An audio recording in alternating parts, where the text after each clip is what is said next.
Why go on a yoga retreat? I want to share with you the benefit of it because it's part of walking the spiritual path. Going on retreat to be with yourself and to do practices outside of your normal routines, healthy practices for your body, your energy, and for your higher aspects are more effective when you're on retreat. And when I say on retreat, I mean removing yourself from your daily stresses and dramas. Do you know about vacation consciousness? I'm not sure who initially coined that term, and I'm sure if you've been on great vacations before, you know what I'm talking about. You feel different, you act different, you see the world different, you respond to the world different, you think different when you're on vacation. Have you ever thought about why that is? Let's talk about why that is, and let's talk about how going on a vacation with the specific intention of doing yogic practices to better yourself has multipliable benefits by like 1,000. When you take yourself out of your normal routine, you're basically uprooting your foundations from your job, from your obligations, from your financial problems if there are any, relationship problems if you have any, normal stresses. You're uprooting yourself from that, which is a good thing because we get bogged down and we get clouded by those perceived problems. So it's almost like you wipe those away for a time being, or you set them aside rather for a time being. Isn't that great? Like, that's really what meditation is designed to do in breath work. And that's also, by the way, why we watch Game of Thrones so much, or why we watch anything dramatic on TV. It's because it kind of pulls us away from what we're not happy about living through or in, or problems we're dealing with, right? It takes us out. It gives us something else that's stimulating, that kind of shocks us or gives us an out, a numbing, if you will. Well, how about give yourself like a very nutritious numbing in the form of a yoga environment outside of your normal daily stresses. Vacation consciousness takes you out of your regular routines, and it gives you the lightness and the freedom to see things differently a little bit because you're not stressed. You're not rushing to your next appointment. You're not worrying about feeding the kids or where is dinner going to come from or, paying the bills and all that. So when you're not worried about that stuff, you naturally feel more peaceful. You have more wonder about the world around you, more awe. When you become less anxious and less worrisome, dormant energy starts to become exposed. Dormant energy, meaning emotions that haven't been dealt with, feelings that are maybe stuck, that are unprocessed, unresolved situations that you haven't thought about in a while but are still there. This isn't the most exciting part about vacation consciousness, but it's wonderful to cleanse out those stuck, heavy fragments of the past that don't need to be with us anymore. When you set aside your regular routine obligations, it gives those past energies space to be seen for what they are. Awareness about anything is the first step in solving it, right? So we have to be aware of what's there. And then we will therefore see them in a different light.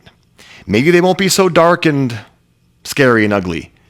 Maybe we'll see a different perspective because we are at such peace on the beach in the Bahamas, for example, or on a mountaintop in the Colorado Rockies. Wherever your vacation consciousness is taking place, you'll probably see those past stuck energies in a different light. And then, of course, once you see them in a different light, it would follow, right, that you'd be able to see the way out more clearly. I recently was asked the question, what is yoga? Why does it seem more than just downward dog and warrior pose and physical exercise? It relates to walking your spiritual path. The foundation of yoga is connecting to your eternal abiding aspect, which you can call your soul, your higher self, your true self, your inner self. It's a path. It's a spiritual path that we're walking.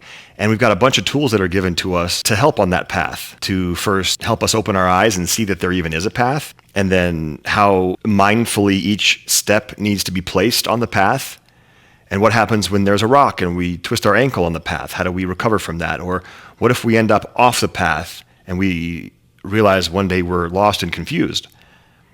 We have tools for that. And we have tools for when we are cruising right along to help others achieve a certain sense of forward momentum on the path. There's a concept of fragmentation. The advertising industry is pretty terrible for our spiritual path because we're being bombarded by a succession of stimulants all day long, especially if we scroll through social media or we watch television shows with commercials or we walk in a mall and we see advertisements all the time. Have you ever thought about why Didn't Instagram stories used to only allow you to be 15 seconds long? And I think Reels used to only be 30 seconds or 60 seconds. Well, there's a reason for that. It's because we want more. It doesn't help us be calm. It helps us do the opposite.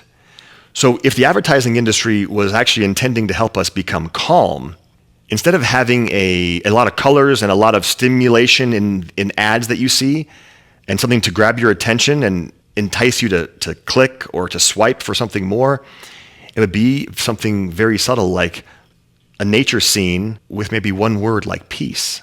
And, oh, peace. I can be peaceful. But of course, that's not going to get you to buy anything. We become fragmented, meaning our brain is like shotgunning attention in 100 different ways all the time. The concept of multitasking is fragmentation. Multitasking is a lie, first of all. What we're really doing is task switching very fast sometimes. We're switching from one thing to the next, and we're maintaining this dance. And we're not doing any of them with our full awareness. My friends who know yoga, right? What is meditation? It's focusing the mind on one thing. Yeah? What is a mantra practice? Focusing your mind on the mantra, then repeat it, then focus your mind and repeat it, and repeat it. What is focusing on a chakra? It's keeping your mind still at one place. None of this has anything to do with rapidly going from one thing to the other. Think about how often we multitask in the day and we are bombarded by advertisements. So that's what I'm calling fragmentation. Our awareness, our focus is fragmented. Naturally, with being fragmented comes a little bit of anxiety, a little bit of dis-ease, like our shoulders will creep up a little bit without knowing it. Our gut will tighten. Our forehead might do this. You can see that I do that quite often, right? Got these lines. My beautiful hairstylist, Luby, on Friday, she was cutting my hair. And Paul, have you ever thought about getting Botox? Like deadpan. Anyway, so how do we defragment ourselves? Like you're defragmenting your hard drive when it gets corrupted. Yoga and meditation. Bring your focus back under your control instead of being puppeteered by the advertising industry and by the traffic on the roads and phone calls all day and emails and texts. Take control of your attention. Learn to focus it. Learn to bring it back to one thing and keep it there. And then with that comes the opposite of anxiety. With that comes peace. So when you practice this idea of defragmenting outside of your city, outside of your house and your job and your normal travels from one to the other, you can do it better and easier, and your whole system, all your koshas, physical body, all the way up to pure spirit will get used to that. It'll get used to being focused and calm. And then when you come back to the craziness, you'll be that much more equipped to stay focused and calm. So that's defragmenting. And of course, it doesn't happen just over the course of one retreat. The retreat will jumpstart you. The yoga retreat or the vacation that you go on will be the catalyst for change. And that's exactly what yoga retreats do.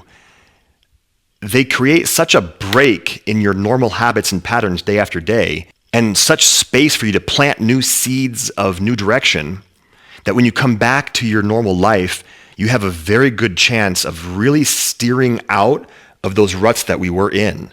Now, it's not guaranteed, though. You have to actually do the daily work when you come back also.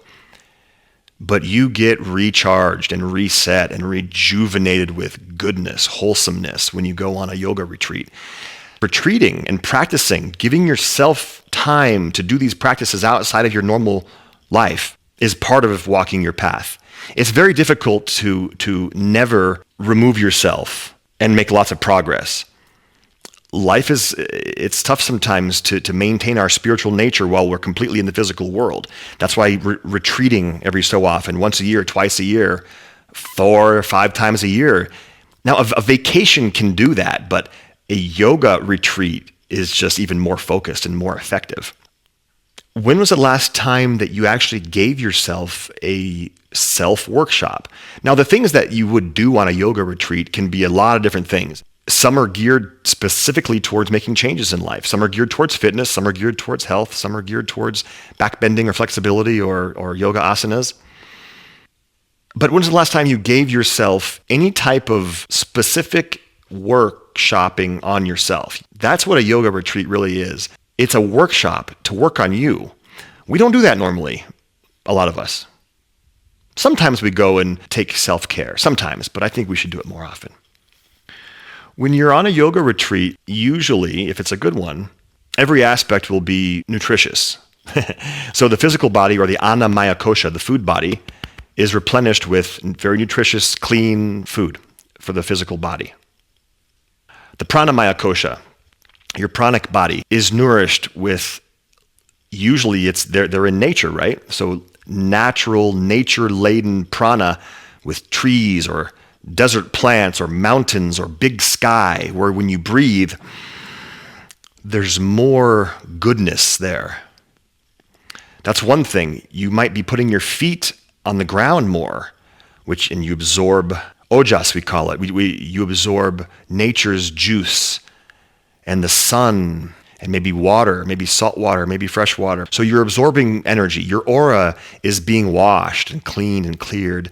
And with fewer wild and crazy emotions, your aura really will become clarified. And then our manomaya kosha, the mind and emotions are also healed, because we're continually throughout the day, you'll probably have 2-3 yoga practices where you learn to focus the mind and allow negative thinking to drop away. That's healthy for the mind. Your physical neurons inside the brain, the neuroplasticity will change. It'll physically change the architecture of your brain to think more along positive, calm thoughts. And of course, your higher mind as well will be more attuned to open, and you'll have like a connection. The antakarana from your lower self to higher self will be opened and strengthened. And then our higher koshas, our vijnanamaya or buddhic body and bliss body and inner teacher and all the way up to pure spirit, it's all nourished at a yoga retreat. Everything is healthy. Rest, you're getting more quality rest. It's quieter in nature. You're not going to have any sirens or loud car alarms or neighbors having parties. Yeah, more rest. And even yoga nidra practices that will aid in your rest. Also giving yourself quiet time. Usually during the day, we're lucky if we get 5 minutes to meditate every day. Yeah? Quiet time. It's very important. Self-reflection time.